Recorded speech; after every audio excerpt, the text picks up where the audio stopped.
Welcome to the Laws of Style, featuring conversations on creativity, fashion, and the law from the leading edge of our economy and culture. Hosted by noted fashion lawyer Douglas Hand. Hello and welcome to the Laws of Style. I'm your host, Douglas Hand, and for this episode, we're joined by Phoebe Tan. She is the co-founder of the menswear rental platform Taelor, which uses AI styling and leans into sustainability to rethink how the fashion business might grow. Phoebe, thank you for joining us today. Thank you. It's great to have you here. So tell us about Taelor. I mean, what is it and how does it work? Great. So Taylor works like Netflix for outfits. So you pay a fixed monthly subscription fee and you get a human professional stylist using our AI to help you pick the perfect outfits. So you receive the clothes, you can wear the clothes, it's a rental model. Anything you love, you can buy. Everything else you return and get new ones. No more laundry, no more shopping. Good news for guys. Well, let me ask this. Just based on that, it solves a few fashion industry issues. One of which is waste. Sustainability Right. is a big topic, and not owning clothes and multiple people using clothes certainly solves that. So, are all of the clothes new, or are some of them, gently used because you have multiple clients and you want to, offer the clothes across all of those clientele? Yeah. Yes. Yeah. So the whole model, it's a circular rental and resale, right? We really encourage our customers, hey, try new style, new color, new brands, right? Only buy what you love. For that reason, yeah, we are expanding our collection, our assortment. We constantly have new style, especially right now, new season, right? Fall, winter season. So new style, what's trendy right now, the straight fits, relaxed fits pants, right? Or denims are trendy now. So, a lot of time, yeah, you will get brand new items in your shipment and mixed with, yeah, lightly used products, right? It's a circular model. So typically you will get one or two or three. It really depends on the season, new item and lightly used item. And a lot of time, our customer, they receive a shipment of 5 to 7 items. They will keep what they truly love. It can be one or two items, and then everything else they return. So the model through rental and resale, we really help to optimize, the use of every single garment. That's why it makes it sustainable. Yeah, for sure. Well, so let me ask, if I were to receive three new items and five gently used ones, if I selected one of the gently used ones, would I be paying full retail, or are those at a discount because they have been used? Everything from the get-go is discounted for our members. God. Even it's brand new with the price tag it's discounted, exclusively for our members. And our pricing is dynamic, right? Because we really believe in the cost of wear.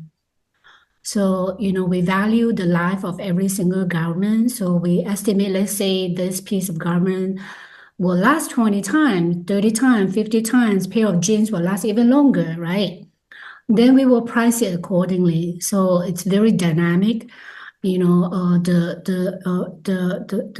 goal is, yeah, we wanna present a true value of every single garment, right? After several uses, when it gets more worn, we will reduce the pricing. So it's a really good deal, yeah, for a customer. That's why when they like something, they don't even think about the price because it's already fairly priced. Got it. That's interesting. Okay, well, so you have partnerships. The brands that you offer are many, Rhone, Everlane, Bonobos.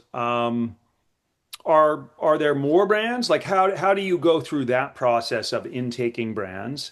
And do you cycle them through, or are there some like maybe bonobos where you feel like, okay, we're lifers with them. We're always going to offer Mm. their products. Yeah, good question. I think the minimum criteria, when we first decide which brand we want to partner with, right? We definitely consider highly on quality, right? Because our rental model, the mission is really sustainable a model. So high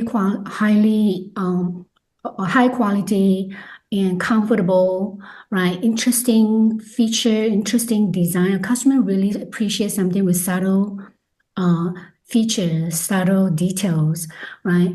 Those are key elements that are important for our customers. Our customer, they are not necessarily, very brand conscious, right? For that reason, they also allow us to partner with a lot of amazing brands from all over the world. It can be an emerging brand from Taiwan, from China, from Korea, from Japan, right? But they don't have any presence in the US market. But through Taylor, we are able to bring them, to the US market and introduce interesting brand to our customers, right? And once we onboard them, they have to meet all those minimal criteria.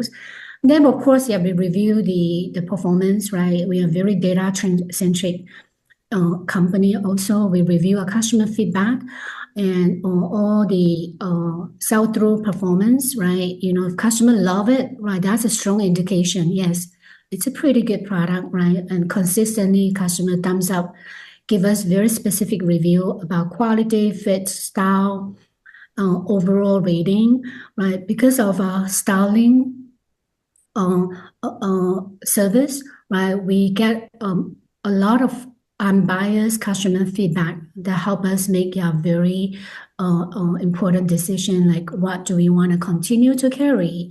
How do we want to continue to evolve, expand our assortment? Who would you say? Well, you probably know the demographics. Who is your core customer? I mean, is it the guy? I know it's menswear. So is it the guy 20 to 30? Is it 20 to 50?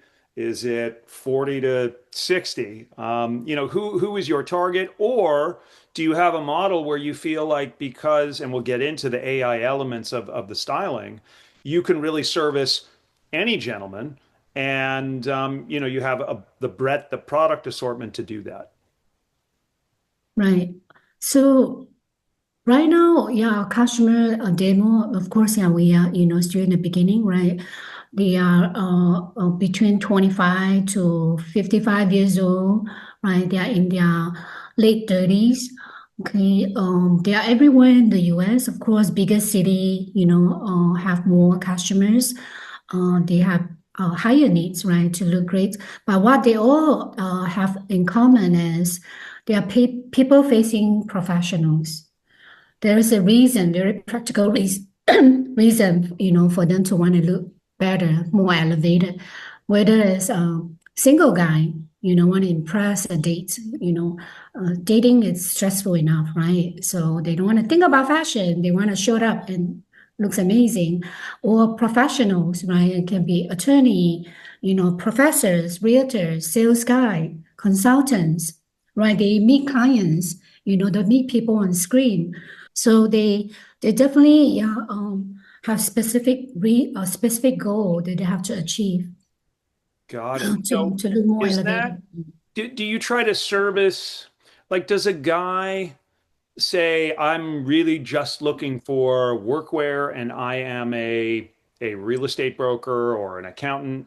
Or does a guy say, I'm just looking for casual wear because I wear a suit every day and I know how to do that, but when I dress up for a date, I feel like an idiot. Like, is it that tailored, or is it intended to be your closet, your full closet from work to lifestyle to, love? Yeah. No, that's a great question. It's a journey, right? So you look at your closet today. Oh my God. Oh, I have. How would you describe your closet? I have blue denims, you know, black and white shirts, button-down shirts. Right. So that's a baseline we work with, right? So we want to elevate your wardrobe, you know. I mean, what's your typical occasion? I have to go to office, right? You know, and then from there we will fill the gaps, you know, and we will help to elevate your wardrobe, right? Some of the missing pieces, you know, you need more outerwears. You need more different print, try different print, different colors, different bottom with chinos, right? I think the true value they find with Taylor is the outfitting, right? I think people know the individual pieces. I have denim, I have button-down shirt, I have sweaters, but they don't know how to mix and match, put things together. You know, they will elevate their look, right? And there's so many different ways, you know, to wear a pair of denim, Well, right? You can absolutely. wash it down, dress up, you know, just Right. how you layer. It's just a different layering pieces, you know, the mix and match and color, you know, combinations. I think that's a part that, you know, customer find very valuable. And then what we learn is, you know, after a few months through the journey with Taylor, our customer actually picked up the styling part. Right. They get a sense, they get more sense. Oh, okay, now I Guys figure it understand. out eventually. They Eventually. will. Well, I guess let's continue on that thread because I wanted to. Well, let's pause, put a pin in that because I do want to talk about the styling, how AI works within it. It's a big component of what I want to cover. But with respect to the brands that you cover, Mhm. you know, I noticed there aren't the price points are you know very affordable for Yes. most professional. There's no real luxury price point. I don't Right. see any Tom Ford in there Right. or bespoke English tailoring. So is that something you want to grow into, or is that just not your customer's price point? You don't really want to, you know, cloud the if you're sending a guy Mhm. 9 items and you send seven that are at one price point and then two are multiple thousands of dollars, it's just confusing for the customer. Yeah, yeah. No, that's a great question. I think you know, understand our customer base, right? Who are they? What they truly care. A lot of customer they don't care so much about, you know, big brands like jewelry brands, right? They care about saving time. They care about the convenience. They care about looking better, looking more elevated, right? So that's what most important. Of course, they also care about quality clothes, right? And they look different. So that's why we focus more on mid-tier premium brands. We don't necessarily, you know, want to focus on luxury brands, right? We have brands like Brios, Robert Barrigett's, right? And Missy and Main, Brown, you know, and BYLT cut on a casual athletic side, right? So more premium, high quality performance, versatile categories. And of course, we don't touch fast fashion at all. So for a business model to work, right, yeah, we really look into the number of wear, right? Something that only lasts 3 times not going to work for us. Mhm. Mhm. Well, so let me ask, let's get into your stylist, right? Which is Mm. AI based.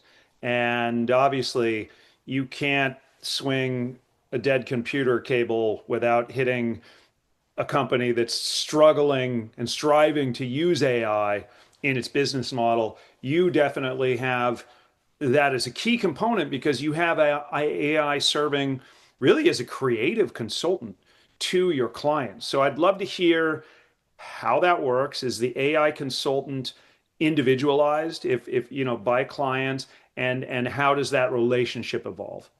Yeah, that's a great question. I mean, before the Gen AI era, you know, it's almost impossible to do personal styling at our scale, right? That's why, you know, in the traditional styling is one-to-one Right. kind of You've got to engagement. be a billionaire to have a Yeah, very, yes. Only celebrity have a stylist, right? You know, because it's just really hard to scale. But with Gen AI, you know, we basically use the technology to process all the structure and structured information, right? That includes customer information, who all the information that a customer have provided when they go through the onboarding process, who they are, their measurement, their style preferences, right? And then also the ongoing feedback they will receive from them, what fit them, what do they like, what don't they like, and then also consider all the product attributes. Yeah, I mean we all know, even with the brands in the US, not consider European sizing, Asian sizing. There's so many different, sizing specification. There's no international sizing standard. So it's really difficult, right? I mean, for us at Taelor, we offer over 100 brands right now, and will continue to grow. So it's almost humanly impossible to process all the information. So with the technology, yeah, we are able to, process all the product attributes and incorporate with the customer feedback, ongoing feedback interaction with stylists, right? So that we can curate the best shipment with, with the best style and fits for our customers. So each time a customer gets a delivery, they obviously, if they keep something, that informs the AI stylist, hey, that was something they liked.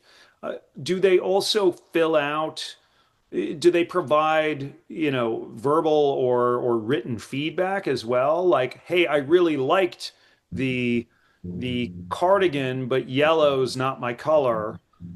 And, and then AI takes that into account. Yeah. Yes, yes, they do. They will provide us more structured information on the product reviews. It's a rating base, right? Three, Right. 4, and then they can comment. They can say, oh, the sleeves are too short, too tight on the thigh area, or yeah, like you say, I don't like, And the more it's input they too bright. give, the And then, better. yes, the AI will read through all the information. And then for the next shipment, yes, we will see, okay, focus on something more athletic fits, right? Because this customer have bigger thigh and avoid, bright yellows. So it personalize the customer feedback. Right, right. Well, so how does, and this may be just too technical a question, or we don't know how AI works, there is there is my feedback as a potential client, as a theoretical client, Okay. shall we say, that is based on what I think looks good, right? And then there is the reality of what actually does look good. So I may be a guy who thinks I look fantastic in, pinstripe, really wide lapel suits, but I happen to be somebody who's under 5'8", and it actually makes me look ridiculous and shorter, but I think I look great, but it's not objectively making me look great. Does AI step in with some norms from outside of what I'm giving it as feedback to say, pump the brakes, fella. You need to, have some solids. You need to, sort of have higher waisted pants to extend your profile. Does it pull in outside data as well? Yeah, yeah. So I think what personalization is one element, right? And of course, we also built in a lot of business logics, that it will consider, let's say, the top performing um, categories, top performing item, top performing outfits, right? That let's say you may not even want to try, high waisted pants, but we know we receive a lot of great feedback, right? So we will tend to push you, encourage you to try. That's the idea, right? Why?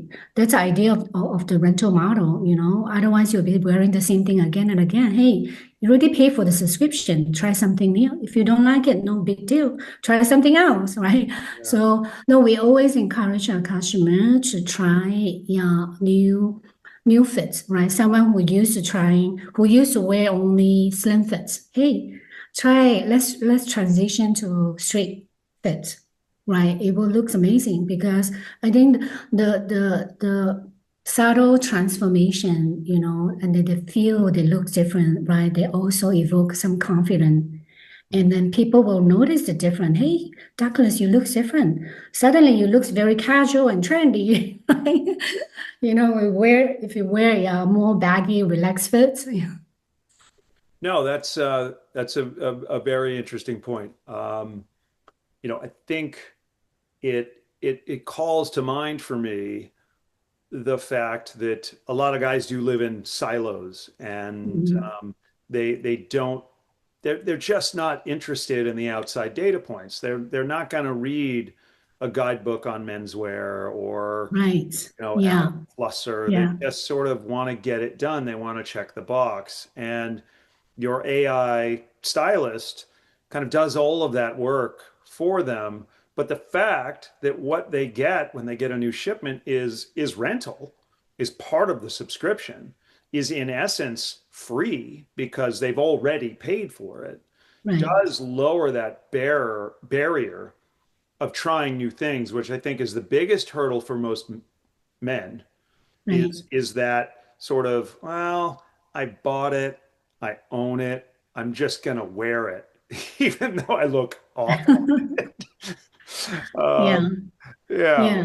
No, no, you're right. I mean, it definitely, give them the opportunity to try something new. A lot of guys before they try our service, right, they tend to buy the same thing again and again, wear the same thing again and again. The lucky ones, they have their wife, girlfriend shop for them. The unlucky one, yes, they are stuck with the same brand, right? They only know three brands. So after trying the service, wow, they are suddenly more open, to different colors, even prints, right? Different style and fits. That's what they appreciate the service, right? And of course, we encourage them to be more open. Hey, give it a try, right? Because they might, for some guys, they like you said, yeah, they wanna. I only wear this. I only like black and white, right? So we kind of nudge them, trust us, right? It's rental. Hey, no, you don't like it, try something else. Yep. well, so let's get back to the sustainability element. How much of fashion's issue and fraught relationship with overproduction and waste went into your business model? Was it that you saw a pain point for guys and this was solving it, or was it driven mainly by that that issue that fashion has, or some combination of the two? Yeah, no, it's both. It's both. How it started is, yeah, I've been using, the clothing rental services for almost a decade now. Not sure whether you're familiar with Rent a Runway. Of course, yeah. Right. So they've been around for 16 years now. They are the champion of the rental model, right? So, and over, the past decades, right, the circular models, the secondhand segment is growing very fast, right? It growing 7, 9 times faster than the typical retail sector, right? And then you have more players, like newly owned by Urban Outfitter came in 5 years ago. To date, they already have 300,000 active subscribers, right? Doing very, very well. So the time is changing. The consumers, they are more conscious, looking for new way to look great, seamless way, easy way. Hey, who say we have to own everything we have in the closet, right? Who say we have to own a car? We can take a Uber, we can take a Lyft, right? So the sharing economy, the mindset change in the consumer, and also personally, I'm a minimalist by nature. I don't own a lot of stuff in my closet at home, right? Everything I own is so precious, right? I want to use it until the end of its life. And that's why, yeah, I also know that the fashion industry is one of the most polluted industry in the world. It generate, yeah, more than 10% of the carbon emission in total, right? That's huge. So through a more circular model, we are able to maximize the life of every single garment. That's why we decided to start Tailor, white men, and that's because the pinpoint I want to solve. Even we rent a runway, I still have to spend a lot of time pick my own items, right? Which I don't mind because I'm kind of picky, right? But for a lot of people, they just don't want to do that. Please just tell me, just send me the clothes already, right? That's why that's a pinpoint that we want to focus on. That's why we leverage the AI, to simplify the journey for them. Yeah. Yeah. No, it definitely does solve one area for that segment of men who could care less, honestly. Let's face it. They Exactly. really just want to be told what to wear. And then, I would not number myself in that cohort. I enjoy choosing what I wear, but that's not everyone. Um, it also, one of the things I often hear about sustainability in fashion when people think of sustainable brands Mm. and sustainable production is, well, gosh, it would be great if I could afford to buy a Stella McCartney outfit that I know is made of, seaweed and recycled plastic, but it's too expensive. Mm. And the notion that you're telling me as a consumer that because I buy new items that are cheap, that I'm somehow harming the planet is kind of elitist. What your model and a different, not different model, but related model, sort of just items being recycled constantly and buying secondhand addresses that in a different way, which is to say, no, you can have extremely fine things. You can rent them, or you can own them after they've been owned by somebody else. And there's really no shame in that. So I think that's going to be a cultural Yeah, shift, I hopefully, agree. because I Mhm. think my generation in particular might have issues. Oh, I'm not going to wear somebody else's clothes. Whereas I think the current generation has no issue with that whatsoever and Right. enjoys upcycling items. Yeah, I mean, you have A, B, and B. You basically sleep on somebody else's linen pillows, right? I mean, you trust that they clean everything really well, Right. but it's not brand new. We know it's not brand new. It's not going to be brand new every single time, right? I think this is the world we lived in. It's very different. So you're right. It's about um, how many people you don't have to be the only person wearing this coat, for example, right? Many it can be circular among different people, and then you may find one person who love it so much, will value this piece for the rest of the life, right? So, and because the fact that, yeah, a lot of us only wear what we have, only wear 20% of what we have in the closet, right? So that means we have a pretty large percentage of our clothes sitting in the closet collecting dust. Yeah. Yeah. And moths and all of that other stuff.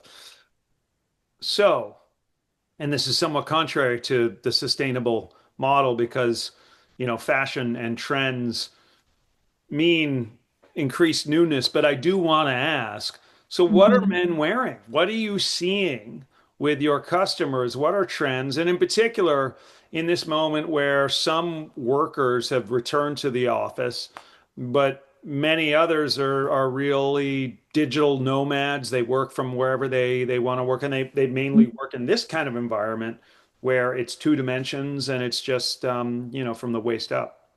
Yeah, yeah. Um, our customers, looking for something, uh, for all occasion, right? Something for work from home, work in the office, different office environment, take office, consulting office, right? Very different, and or you travel a lot, or something for their social life, weekends, date nights, right? Or for their vacation, pretty diverse. So in terms of occasion, right? I think in terms of style, a lot of customers they just trust our stylist, our AI, to pick the perfect outfits for them. So right now, what's really trendy is and definitely moving from no more skinny jeans, right, and moving away from skinny jeans for sure, and then towards more straight fits, relaxed fits, top and bottom, Hmm. right? And even for guys, high waisted, right? Not as high as women, pants, right? But higher than the mid waist rise pants, and that's also trendy. And then this year, you will look at you will see a lot of different shade of brown, Hmm. top bottoms, right? And how you mix and match. That's also very trendy. I think more casual, versatile, pieces and it's a lot of texture, right, for men because men outfit, in terms of silhouette are more simple than women, right? So you play with different texture, different materials, and mix and match, right, to elevate your look. Then that continue to be, yeah, I think super important when it comes to styling. Well, this may be difficult to answer Okay. because it kind of presupposes you put your mind into the mind of your clients or your AI. But Mhm. who are as the founder, who are some of your top style inspirations for menswear? So, do you have any avatars of, oh God, I want, most of our clients to look like Cary Grant or like Brad Pitt, or, is there some ideal version of male dressing that you have that you think leaks its way into the advice you're giving men? Yeah, that's an interesting question. I think maybe we don't think about it that way, right? Who we want you to dress like. I think it's more focusing on who you are, as a customer, and how can we help you to feel more confident, elevated, right? I think it's more personalized than who we are trying to make you to look like. That's not our focus. I think it's more individual, more personalized, and help them, yeah, look better than ever, every season at a time. Well, Yeah, that's a good and very diplomatic answer. I expected no less. that's true. No, I It's get it. hard I mean, to it it's does hard make sense. to it's hard to make you feel like someone else, right? I think it's easier to make you feel like yourself. Right. Well, related question then. What for you is the difference between fashion and style? I love this question. I love this question because I don't think I would describe myself as someone fashionable. I would describe myself as someone's have a sense of style. I think a sense of style, shows your personality. It gives you confidence. It's almost like, you see every superhero. Don't they have an outfit? The outfit represent who they are, which superhero, what power they have, right? I think someone who have a sense of style really bring out their personality and who they are as a person. So I think that's a different. Fashionable is more, okay, what's trendy? Let me wear this because it's trendy. Right? You get what I mean? What's out there? What everyone is wearing? I think that's fashionable by definition. So uniqueness, style, being stylish, yeah, it's timeless. So we have seen over the last decade or two, although it's been with us for thousands of years, candidly, unisex items Mm. as a product offering. And, maybe a decade ago, some of them seemed provocative, but now they seem relatively mainstream, some of them. What do you think about? Do you think that the future will be primarily unisex fashion, or do you think there will always be this bifurcation based largely on body type? between men and women and the apparel that they wear? Yeah, I think you always have existence of all kinds. It's not everyone become okay, every single garment, everyone will wear same thing. I think it's a just different spectrum. Yes, you will see the evolution of more and more brands carry unisex, right? And I think because of the more relaxed, casual, I can wear the same coat, I can wear my boyfriend's coat, right? I think it's not gonna replace everything else. I just don't think so. I think it will expand a little bit more, and then it will change. Who knows what will change after 10, 20, 30 years from now, right? I think it's an evolution. We see fashions, cycle every 10, 20 years, right? What's out of style now is back. What's trendy 20 years ago, what's trendy 5 years ago, right? It's no longer trendy. Skinny jeans used to be trendy, not anymore, but it will come back. We don't Indeed know it when. will. Indeed it will. And I feel like that cycle has only sped up such, Right. in some moments you feel like there really is no one trend. There just are so many options, which candidly I think is the way it should be. I think it should be options. I think some people will always feel good in skinny jeans, and other people will Right. always feel good in Exactly. high-waisted, very relaxed, pleated trousers. And I don't think they should feel like they can't wear that because it's out of fashion. Yeah, you actually put it in a better way. You're right. It's just option. It's not gonna replace the entire category, all at once. No. It's just, hey, you have different option at different time. You can choose with different fits. So I'd love to get some of your thoughts on the general business of fashion. And you work with brands, you reach out to brands, you bring them aboard as in service of your customers. We have a few conglomerates that have been conglomerates in the fashion industry, particularly in the Mhm. luxury sector for many, many years. I'm speaking about LVMH, about Kering, um, in the US, about Tapestry or Capri Holdings.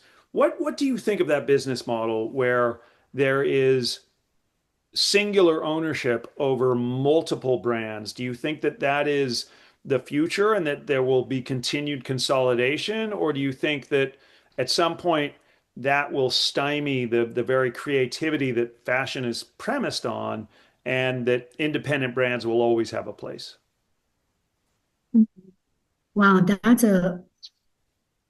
um It's a heavy question, I it's know. a heavy question, but I think you're talking about the industry, different model, different distribution. I think it's a business decision, in the sense of what works uh, for for different companies, right? And also technology. That's very important, right? I think if you look at, for example, Urban Outfitter, they've been performing very well if you look at their financial, right? And they have multiple brands, under the parent company, Urban Outfitter, right? And mostly through retail, they have beautiful storefronts, and they decided to expand into, the rental distribution.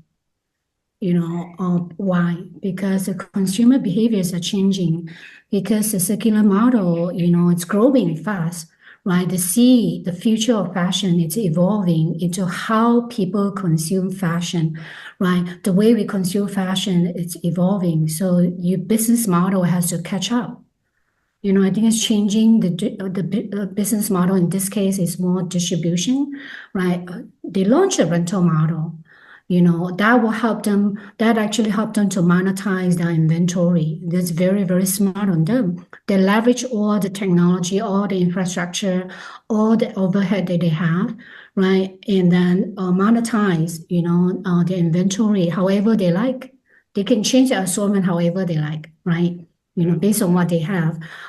So I think that will continue, to change. And I think for successful big fashion company, yeah, it's very, very important for them to catch on, what's trendy, what's growing, how people consume. Because at the end of the day, you are driving how they consume, or we are trying we with the technology we can influence how they consume, right? By changing the business model, how we distribute the products, and leverage in technology too, right? With a different search engine. So traditionally, short and future, I want sweater, you click sweater. I want chino pants, you click chino pants, right? So it's not going to be like this anymore. It has to be, hey, I'm looking for something for Hawaii. Boom. It gives you different options of outfits. Click, click, click, right? It's a very different experience. I think really, really focusing on, what is the user journey looks like, for the future consumers. And that's really important, for businesses. Well, so Phoebe, I didn't ask at the outset, as I normally would have, to get background on you specifically. But what led you to this position? I mean, obviously you well, I shouldn't say obviously. I didn't pull any of this out, but I know that you've worked for much larger corporations. You've managed budgets in the hundreds of millions. And here you are with effectively, you started something up. So what was that journey? Yeah. So it's interesting. Growing up, I always thought I would become a fashion designer. And I grew up in a small village in Malaysia, and fashion is just not something that my Asian parents will appreciate. So I ended up pursuing a finance degree, thinking, okay, one day I can get rich and I can do whatever I want. Right? So I pursue a very different, career path, not in creative. And then I went on, in finance and operation strategy, supply chain, right, sourcing, and that for a very large food company, right? They serve customers like Starbucks, Amazon Go, Singapore Airlines. But that set of foundation, I really believe, yeah, helped me to be a better entrepreneur, very rounded entrepreneur, with finance, with strategy, a strong business acumen. I think uh, that's what feel like. Yeah, it's a big circle back, right? So I wanted to become a fashion designer, and today I'm solving, one of the biggest issues in the world, which is the fashion industry, very polluting, right? Through Tailor, a sustainable circular business model, leveraging the AI technology. So I'm very grateful, for I think my past 16 years corporate journey and today being an entrepreneur. So I always want to start my own business. It's never too late. Now I'm in my 40s, right? This is a prime time. It's not now when, right? That's why 3 years ago, when my co-founder, yeah, where we went to MBA together, reached out to me, we decided to, yeah, start our first venture together at our 40s. Well, I love that. Don't tell a guy in his mid to late 50s though that, because now I feel like I'm like there's nothing left for me. But no, that is wonderful. And I do think, it speaks to the fashion industry as well, as someone that is part of the fashion industry, but tangentially as a service provider, right? That it's not just the designer that creates and adds to the fashion industry. And in a way, by solving one of fashion industry's major issues of overproduction, in ways, that's the thing that's going to save the fashion industry. The fashion industry does not necessarily need more designers. It needs people to figure out how to create what we need in a beautiful way, in a creative way, give people that sense of expression when they wear those garments so that the artist is both the designer and the wearer. That's, I think, part of design. And styling is part of that. And so I think, you're getting your creative juices out through that element of the business, which I think is must be incredibly gratifying. Yeah, yeah, you put it beautifully. Yes, yeah. So I'm using my left and right brains at the same time, but I love it. Yeah, I love it. Yeah, having a chance, to work with our stylists, with our technology team, and at the same time curating our collection, right? That's my childhood dream. Well, Phoebe, we've come to the end of our time. This was really great discussion. I enjoyed learning about Taelor, and I wish it every success. Thank you so much for joining us, and listeners, thanks for tuning in. Yeah, thank you so much. And listener, one thing I have to offer, right? So give Taylor a try, right? And be open-minded. We offer 25 discount for the listener if you apply promo code podcast 25, podcast 25. Thank you so much, Okay. and thanks for listening. Bye now.